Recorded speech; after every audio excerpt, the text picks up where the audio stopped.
తెలంగాణ అవతరణ దినోత్సవం వేళ రాష్ట్ర ప్రభుత్వం జైళ్ల శాఖ సత్ప్రవర్తన కలిగిన 91 మంది ఖైదీల్ని విడుదల చేసింది. విడుదలైన వారిలో 85 మంది పురుషులు, 6 మహిళా ఖైదీలు ఉన్నారు. విడుదలైన ఖైదీల స్పందనను మా ప్రతినిధి తిరుమలేష్ అందిస్తారు. తెలంగాణ అవతరణ దినోత్సవ సందర్భంగా చర్లపల్లి సెంట్రల్ జైలు నుంచి ఖైదీల ముందస్తు విడుదల ప్రక్రియ విజయవంతంగా పూర్తయింది. తెలంగాణ ప్రభుత్వం జారీ చేసిన జీవో 54 ఆధారంగా ఖైదీలను అయితే విడుదల చేశారు. మొత్తం 91 మంది ఖైదీలను అయితే విడుదల చేశారు. ఇందులో 85 మంది పురుషులు ఉండగా 6 మహిళలు ఉన్నారు. అయితే వీరంతా కూడా 10 నుంచి 16 సంవత్సరాలు సుదీర్ఘకాలంగా జైల్లో శిక్ష అనుభవించి పరివర్తన చెందినవారు. ఇప్పుడు మనతో పాటు కొంతమంది ఖైదీలు అయితే ఉన్నారు. ఇన్ని రోజులు వాళ్ళ జైలు జీవితం ఎలా గడిచింది, సో వాళ్ళు అక్కడ ఏం నేర్చుకున్నారు, ఇలాంటి మరిన్ని వివరాలు ఒకసారి వారిని అడిగి తెలుసుకున్నారు. ఏ కేసులో జైలుకి వచ్చారు? నేను మర్డర్ కేసులో వచ్చాను. నేను ఎన్ని సంవత్సరాల క్రితం మీరు జైలుకి వచ్చారు? 3 సంవత్సరాలు అవుతాను నేను జైలుకి వచ్చి. 13 సంవత్సరాల తర్వాత ఇప్పుడు రిలీజ్ అవుతున్నాను. ఏ కేసులో వచ్చారు? భార్య కేసులో వచ్చాను నేను. సో ఇన్ని రోజులు జైలు జీవితం ఎలా ఉంది? జైలు జీవితం అంటే ఇప్పుడు నేను ఆల్రెడీ ఒక 2.5 సంవత్సరాలకి బయటకు తీశారు. నాకు వర్క్ మీద మొత్తం బయట గ్యాంగ్ చేస్తా, పెట్రోల్ బంక్ చేసినాను. ఉన్న రోజులు బాగానే చేసిన. ఇప్పటి వరకు ఎవరితో గొడవలు లేకుండా బాగానే రిలీజ్ అవుతున్నాయి. ఇప్పుడు నేను 2015 1వ నెల 6 తారీఖు వచ్చేసింది సార్ జైలుకు. నేను ఇప్పుడు జైలు జీవితం కొంచెం మార్పు తెచ్చింది సార్, కొంచెం మంచిగానే ఉన్నది. నేను మంచివాడిదని నేర్చుకున్నా సార్. నా పిల్లలు పోషించాలని నేను మంచిగా నేర్చుకున్నాను. తెలియక చేశాను. జైల్లో నాకు సప్రవర్ధన మంచిగా ఉండాలని నడవాలని చెప్పేసి ట్రైనింగ్ ఇచ్చారు సార్. ఏ కేసులో వచ్చారు? మర్డర్ కేసులో వచ్చిన. ఎన్ని సంవత్సరాలు అవుతుంది? 12 సంవత్సరాల 4 నెలలు అవుతుంది. ఏ మర్డర్ కేసు? ఏమైందంటే మర్డర్ కేసు కొట్లాడితే దెబ్బ తగిలి చనిపోయింది. ఎంతమంది పిల్లలు? 2 కొడుకులు, 1 బిడ్డ. ఈ రోజు జైలు జీవితం ఎట్లా అనిపిస్తుంది? మంచిగానే పెట్టుకున్నారు. మమ్మల్ని పని చేసినాము, డబ్బులు ఇచ్చిండ్రు, ఫుడ్ గిడ్డు మంచిగా పెట్టిండ్రు. ఈ రేవంత్ రెడ్డి, డీజీ మేడం వీళ్ళు కలిసి సుప్రీంకోర్టుకు ఏం చేసిండ్రు, జీవో ఇప్పించిండ్రు. ఇట్లా చేయకూడదు. ఇంకా పక్కలోడు చేస్తే కూడా దాన్ని ఆపాలి. మేము మర్డర్ కేసులో వచ్చినాం. 3 ఉన్నోటివి, ఒకటి చనిపోయిండు, ఒక ఆయన జీవోలు వెళ్ళిపోయాడు. నెక్స్ట్ జీవోలో నేను వెళ్ళిన. నేను వచ్చి 16 సంవత్సరాలు అయ్యి.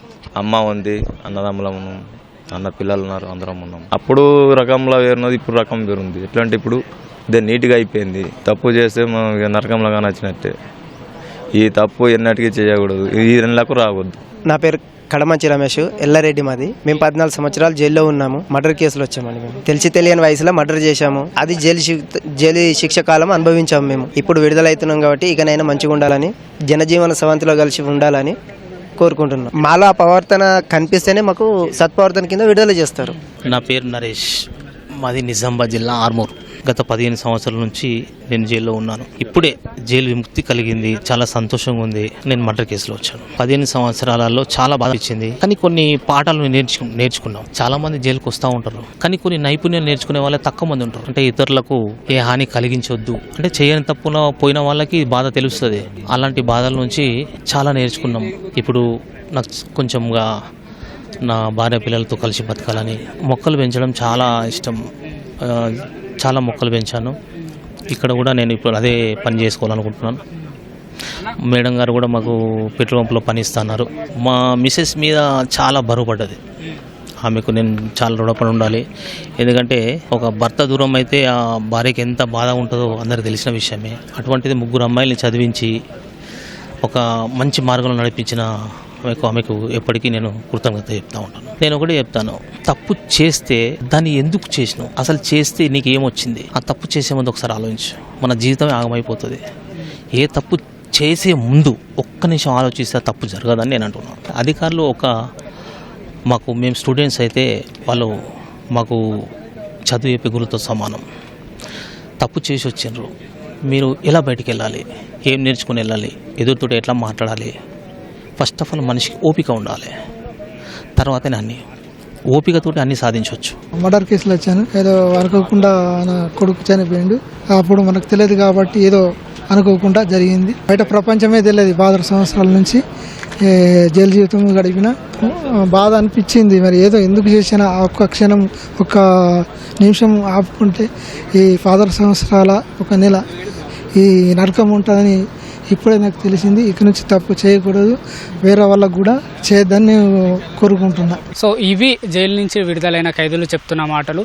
తెలిసి తెలియని తప్పు చేసి దాదాపు 10 నుంచి 16 సంవత్సరాల పాటు జైల్లో శిక్ష అనుభవించి ఎన్నో కష్టాలు పడ్డామని కూడా వాళ్ళు చెప్తున్నారు. కుటుంబానికి దూరంగా ఉండి, తల్లి బిడ్డలకు దూరంగా ఉండి నరకయాతన అనుభవించామని, ఇకపై ఇలాంటి తప్పు చేయబోమని, మాకు ఇక్కడ వచ్చాక పరివర్తనం చెందామని, అలాగే జైలు అధికారులు ఇక్కడ వచ్చాక వారికి వివిధ రకాల పనులు నేర్పించారు. విడుదలైన తర్వాత కూడా వారికి పనులు పెట్రోల్ బంకులో కావచ్చు, అలాగే మహిళలు ఎవరైతే ఉన్నారో వాళ్ళకి కుట్టు మిషన్లు కూడా అందజేశారు. భవిష్యత్తులో ఎలాంటి తప్పులు చేయకుండా సమాజంలో గౌరవంగా బతుకుతామని జైలు నుంచి విడుదలైన ఖైదీలు అయితే చెప్తున్నారు. అలాగే తెలంగాణలో ఖైదీల విడుదలకు జీవో రావడం ఇది 4వసారి.